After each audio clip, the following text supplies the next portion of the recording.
Hi అండి, అందరికీ నమస్కారం. ఇప్పుడిప్పుడే మరొక లేటెస్ట్ న్యూస్ అయితే రావడం జరిగింది. అదేమిటంటే ఈపీఎఫ్ఓ ఖాతాదారులకు శుభవార్త. ఫ్రీగా అకౌంట్లో 50,000 అంటూ ఇప్పుడిప్పుడే మరొక లేటెస్ట్ న్యూస్ అయితే రావడం జరిగింది. అయితే దీని గురించి పూర్తి సమాచారం తెలుసుకోవాలంటే మన వీడియోని ఎక్కడ స్కిప్ చేయకుండా చూసినట్లయితే మనకు పూర్తి సమాచారం తెలుస్తుంది. లేట్ చేయకుండా వివరాల్లోకి వెళ్దాం.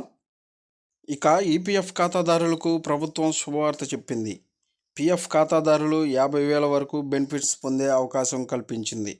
రిటైర్మెంట్ తర్వాత ఆర్థిక ఇబ్బందులు లేకుండా ఉండేందుకు తన కస్టమర్లకు లేదా సబ్స్క్రైబర్లకు సరైన రిటైర్మెంట్ పొదుపు ప్లాన్స్ అందిస్తుంది. ఈ ప్రయోజనం ప్రధానంగా loyalty come life benefit scheme కింద లభిస్తుంది.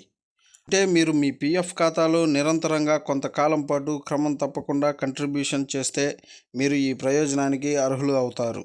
అయితే దీనికి కొన్ని కండిషన్స్ ఉన్నాయి. ఈ రూల్ ఒకే అకౌంట్లో వరుసగా 20 ఏళ్ళు విరాళం అందించిన కస్టమర్లకు loyalty come life benefit scheme పొందేందుకు అర్హులు అవుతారు. ఈ ప్రయోజనం ప్రధానంగా loyalty come life benefit scheme కింద లభిస్తుంది.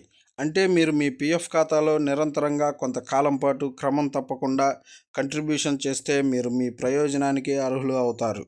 మీరు ఒకే పీఎఫ్ ఖాతాలో కనీసం 20 సంవత్సరాలు నిరంతరంగా కంట్రిబ్యూషన్ చేసి ఉండాలి. ఉద్యోగం మారినప్పటికీ మీ పాత పీఎఫ్ ఖాతాలోనే కంట్రిబ్యూషన్ కొనసాగించాలి. మీ ఈపీఎఫ్ఓ ఖాతాను లాగిన్ చేసి ఈ స్కీమ్ గురించి మరింత సమాచారం పొందవచ్చు. మీకు ఏవైనా సందేహాలు ఉంటే మీ సమీపంలోని ఈపీఎఫ్ఓ కార్యాలయాన్ని సంప్రదించవచ్చు. ఈ ప్రయోజనం మీ ఆర్థిక భద్రతను మరింత పెంచుతుంది.